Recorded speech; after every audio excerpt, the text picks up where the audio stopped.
All right, so a cap to Oklahoma's terrible season leaves Brent Venables now replacing two coordinators just like he was at the end of last season. This potentially gives him the ability to just restart the story over again. But that means Oklahoma and Brent Venables are looking for a new defensive coordinator after Zach Alley unprecedentedly took a job at West Virginia. It was a lateral move for an Oklahoma, a lot of Oklahoma fans didn't make sense. Like you heard a lot of reports that he was taking the job for maybe less pay than what the raise would have been at Oklahoma. But regardless, the story is what it is. Brent Venables looking for a new DC, and the early reports from insiders across the industry came out that Brent Venables was going to offer the job to Brandon Hall, and whether or not that has actually happened or not, if it did happen, Brandon Hall still has not accepted the job to be the co-DC or DC/play caller. And it might be a head scratcher, but at the same time, there also might be a different defensive coordinator that Oklahoma could go out there and get that might be able to bring in some additional talent with him that could make Oklahoma's defense better, which is kind of hard to believe, especially with how much we saw Oklahoma's defense improve this past season. So before we dive into it, before we discuss it, as always, I want to hear from y'all. So join the discussion, jump in the comments below, give me your thoughts on this defensive coordinator search for Brent Venables in Oklahoma. And additionally, if you're new to the channel, make sure you hit that like button, wipe your feet, subscribe. 65% of you that watch the videos are not subscribed, but you continue to tune in. So do me a favor, help me keep the channel free. It's completely free to you to subscribe. Just check that little box below. And yeah, love to have you part of the community, especially as we talk transfer portal and recruiting news all off season. So with Zach Alley going to West Virginia, you know, one of the things that Brent Venables already had to do was go get himself an OC this offseason. And I feel like he kind of got a good hire in Ben Arbuckle, especially as I watched more and more of Washington State's games while Ben Arbuckle has been there.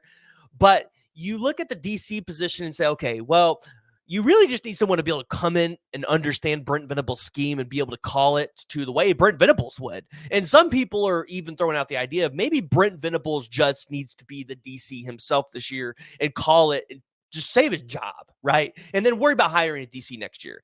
And while I think that would be really cool to watch, Brent Venables back at work full-time, being a defensive coordinator at Oklahoma, a lot of people also speculated that Brandon Hall might get offered the job. And if he did get offered the job, he hasn't accepted the job yet.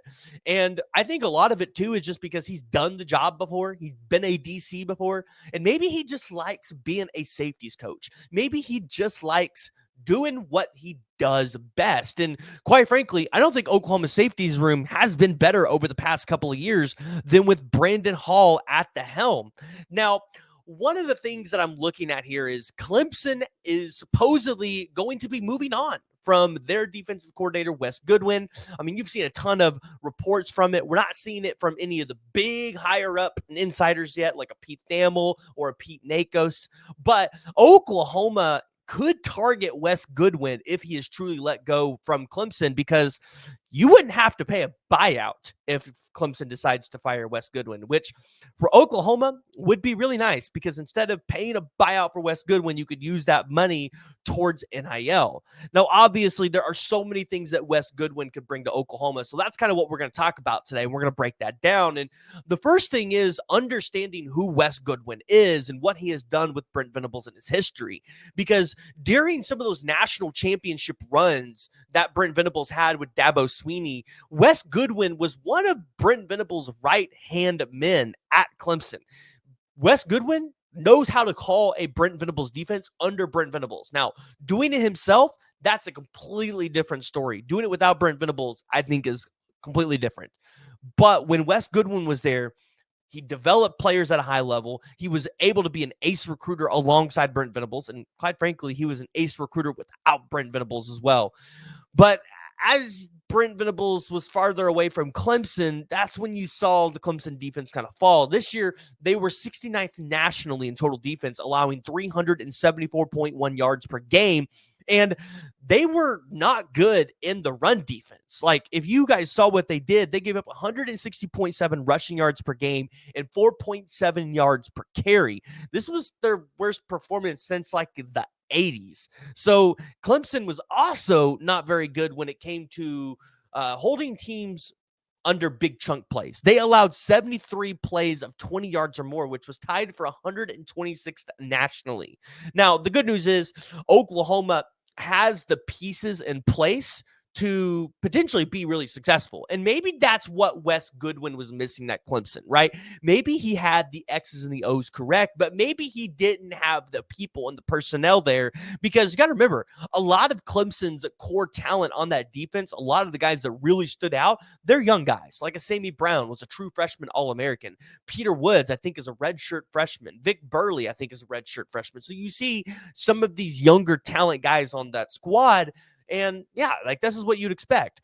But he also has guys like TJ Moore, who goes out there and gets 11 and a half sacks this season. So Wes Goodwin, I think, still adopts a lot of what Brent Venables wants to do, especially with being able to be aggressive in the blitzing, which at times with Oklahoma this year, you kind of felt like they could have been more aggressive and they weren't being aggressive. So you look at what Wes Goodwin and Brent Venables could do together. You know, Wes Goodwin, like I said, has been an ace recruiter. You look at some of the guys that he's brought in at Clemson: Sammy Brown, Peter Woods, Amari Adams, Vic Burley, Stephon Green, Jamal Anderson, TJ Daughtry. Like, he's even brought in the Woodaz brothers and Khalil Barnes, which I think Khalil Barnes is an excellent player. Brent Venables, you know, he went with Todd Bates and got Brian Breesy and Christian Wilkins and Gerard Lucas. And these are all guys that Wes Goodwin potentially had a hand in as well. And so the big thing here is Oklahoma, you got Todd Bates, you got Brent Venables, and you were trying to turn around this defense and trying to recruit kind of some of the similar guys that you were already recruiting in that territory. The problem was you were trying to convince these recruits that Oklahoma was a better place than Clemson on defense, but you didn't have the film at Oklahoma to show it. Now Oklahoma has the film at Oklahoma to show that their defense is improved and they can still develop you at a high level here. And so bringing a guy like Wes Goodwin in with still a lot of ties into that region, maybe Oklahoma, Todd Bates, Brent Venables, and some of these guys can go in there and rekindle some of these relationships that they previously had, and go in there and try to land some of these guys. So you look at what Oklahoma could be doing in their search for the next defensive coordinator. Wes Goodwin externally is a huge option for Oklahoma, and it's an option that if you're an Oklahoma fan, you would be pretty happy with. So I want to hear from y'all. Join the discussion. Jump down in the comments below. Let me know what you guys think. If you guys think Wes Goodwin would be a good option for Brent Venables to be able to go out there and hire. And if you guys have not already, make sure you guys hit that like and you hit that subscribe button.